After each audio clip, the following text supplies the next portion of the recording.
The whispers around Jay-Z have never been louder, and the more the public digs, the more cracks begin to show in the carefully polished image of the billionaire mogul. For years, fans placed Jay-Z on a pedestal, believing the numbers splashed across Forbes and the glossy headlines that painted him as untouchable. But behind the curtain, a very different story has been unfolding, a story where debts, loans, desperate business moves, and the quiet but undeniable power of Beyonce take center stage. And if you were to ask the people closest to the situation, they'll tell you the same thing: without Beyonce, there is no empire. Without Beyonce, the illusion of financial dominance that Jay-Z has tried to maintain would crumble overnight.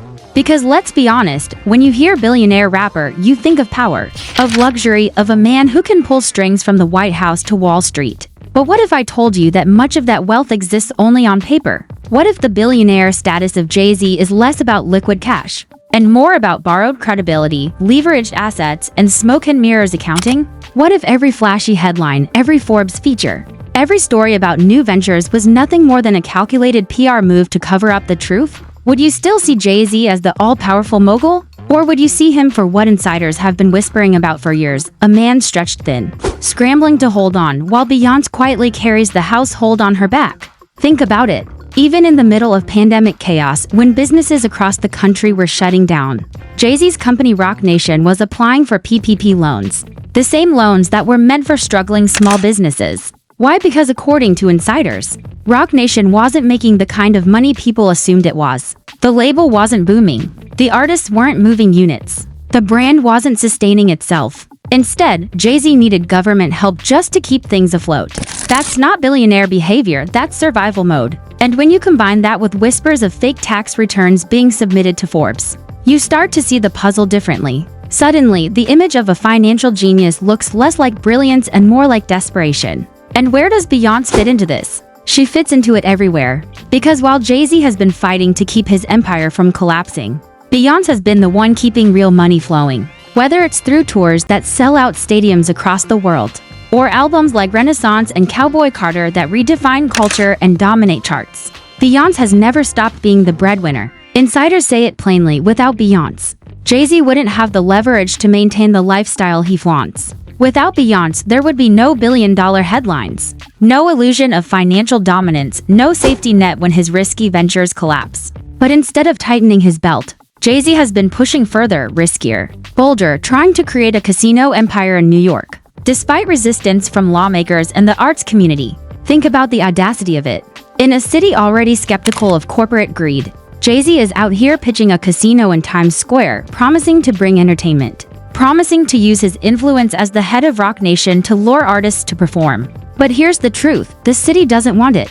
Broadway doesn't want it. Residents don't want it, because they know what comes with casinos: crime, drunks, chaos, and shadows in a city that already has enough of them. So why push so hard? Why take a gamble on something so risky? The answer is simple: money. Jay-Z needs capital, and he needs it fast. After banks started pulling back, refusing to give him the loans he once could easily secure, Jay-Z turned to his Malibu mansion, pulling out a $50 million home equity loan just to stay afloat. Imagine that, a man touted as one of the wealthiest in hip-hop, reduced to borrowing against his home to keep his business dreams alive. That's not the story of a billionaire in control. That's the story of a man scrambling for options, leveraging everything he can because real liquid wealth is slipping through his fingers. And then came the biggest twist of all: Jay-Z turning to the public, asking regular people to invest in his casino dream. Not banks, not tech billionaires, not venture capital firms, regular folks. The same fans who buy the records, stream the music, and idolize the image of power.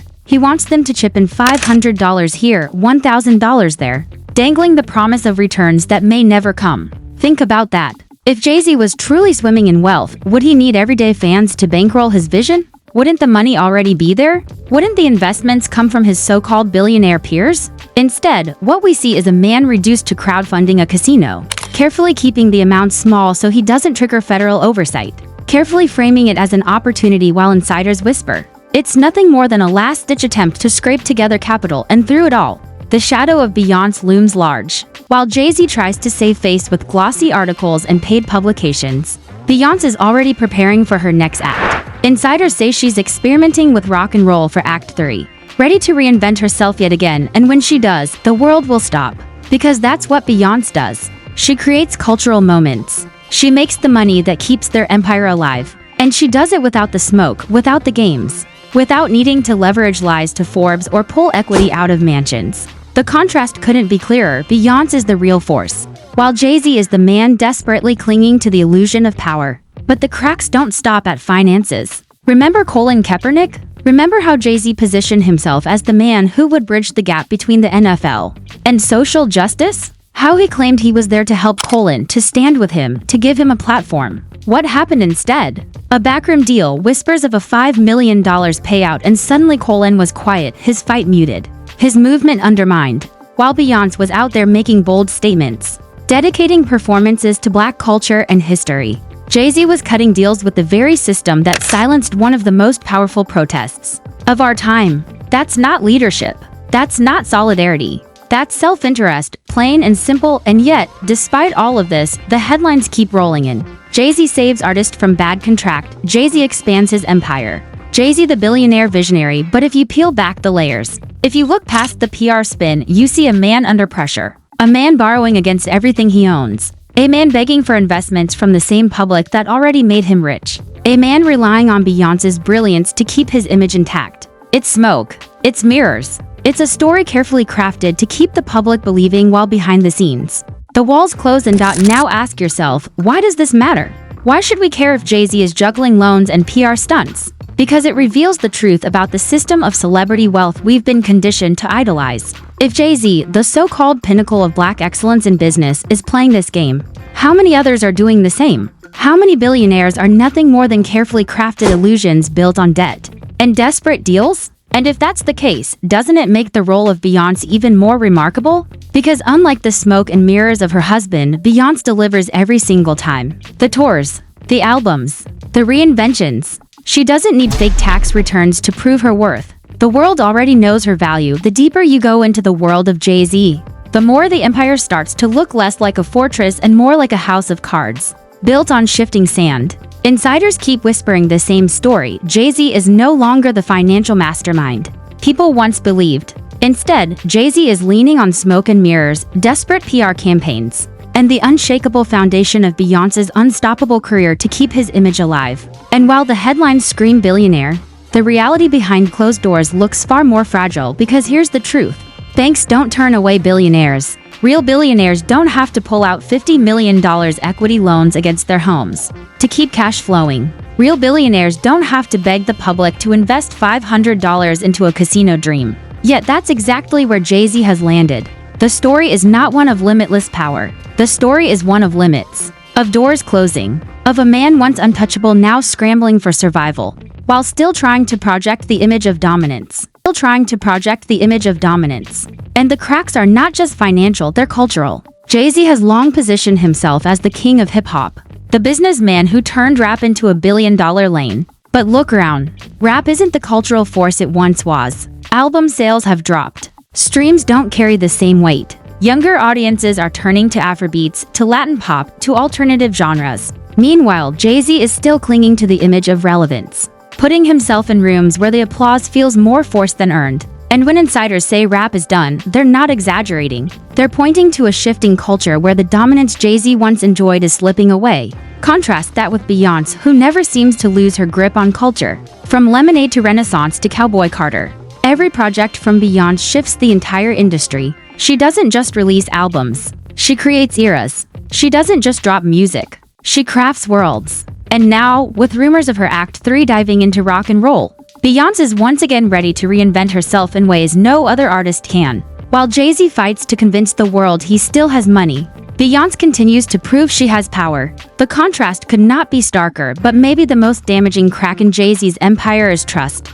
Remember the Colin Kaepernick saga? The promises? The claims that Jay-Z would use his influence to bridge the gap between the NFL and the movement for justice? And then silence. A payout, a side deal. And Colin left standing alone. For many, it was the moment they realized Jay-Z wasn't the hero he portrayed himself to be. He wasn't fighting for the culture. He was negotiating for himself. And while Beyonce used her platform to uplift, to honor, to celebrate Black history and resilience, Jay-Z was busy cutting checks with the very institutions silencing those voices. It was betrayal dressed as business. And yet, every time Jay-Z's cracks show, Another glossy headline magically appears. Another Forbes story. Another profile painting him as untouchable. But who pays for those stories? Insiders say it clearly: you can pay to be placed in magazines. You can buy credibility. You can purchase the illusion of success. And Jay-Z has been doing it for years. Just like when the Kardashians inflated their numbers. Just like when Kylie Jenner earned her billionaire title off fake tax returns. Jay-Z is said to be playing the same game. Submit false numbers, inflate wealth, and leverage it into loans. It's not about having the money. It's about convincing the world you do, long enough to borrow more, long enough to cover the gaps. Long enough to keep the empire from collapsing, but let's not get it twisted. Beyonce knows the truth. Beyonce isn't blind. When insiders say she's the only real breadwinner in the house, it's not gossip.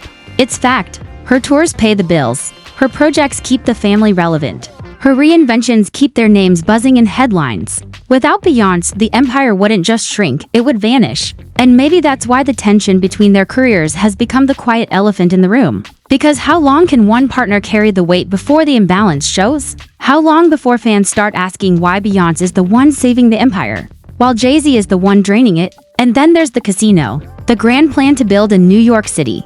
To create a legacy business that would finally prove Jay-Z still has vision. But think about the details. Jay-Z teaming up with a former cartel affiliate, pitching the city on a project no one wants. Board meetings where insiders say officials rolled their eyes. Rejecting the idea of Times Square filling with drunk tourists and crime. Rejections met with Jay-Z insisting he could bring Roc Nation artists to perform. As if that would change anyone's mind. But the truth is this: if people truly wanted to see those artists, they wouldn't need to fly to the UK for shows. The demand in the US has slowed. The interest is fading. And no amount of Roc Nation branding can cover that up. So what happens if the casino doesn't get approved? What happens if the investment doesn't come back? That's the question insiders are asking. Because once again, Jay-Z has leveraged his home, borrowed millions, and promised returns he may not be able to deliver. And the last thing a man in his position can afford is another failure. Especially not when the courts are watching, when lawsuits are piling, when creditors are already side-eyeing his next move. One wrong step and the empire crumbles for good. Meanwhile, Beyonce just keeps shining. Imagine the scene while Jay-Z is scratching at walls, fighting for loans, negotiating with board members who don't respect him. Beyonce is in the studio perfecting Act 3. She's experimenting with sounds, pulling inspiration from the 80s, shaping a new cultural wave. She's not chasing relevance, relevance chases her. She's not begging for investors, corporations line up for a chance to sponsor her tours. She's not faking tax returns, her bank account speaks for itself. Beyonce doesn't need the illusion. She is the reality. So the question becomes, how long can the illusion of Jay-Z survive alongside the undeniable power of Beyonce? How long before fans stop believing the headlines and start seeing the truth? Because every empire has an expiration date. And insiders say Jay-Z's might be closer than anyone thinks. The casino deal could be the breaking point. The investments could collapse. The loans could catch up. And when that happens, there won't be a magazine cover or PR spin strong enough to hide it. But here's the final twist. Maybe Jay-Z already knows this. Maybe that's why he's been so desperate to move out of the US. Quietly shopping for a $10 million house in the UK. A shockingly modest price for a couple of their stature. Maybe it's not just about relocation. Maybe it's about retreat. Because if the empire falls in America, if the headlines stop working, if the casino fails, Jay-Z will need somewhere to hide. And when that day comes, the only question left will be whether Beyonce still chooses to carry him, or whether she finally lets the illusion shatter and stands fully on her own. Because one thing is certain, Beyonce doesn't need Jay-Z to remain legendary. But Jay-Z? He needs Beyonce more than ever. He needs Beyonce more than ever.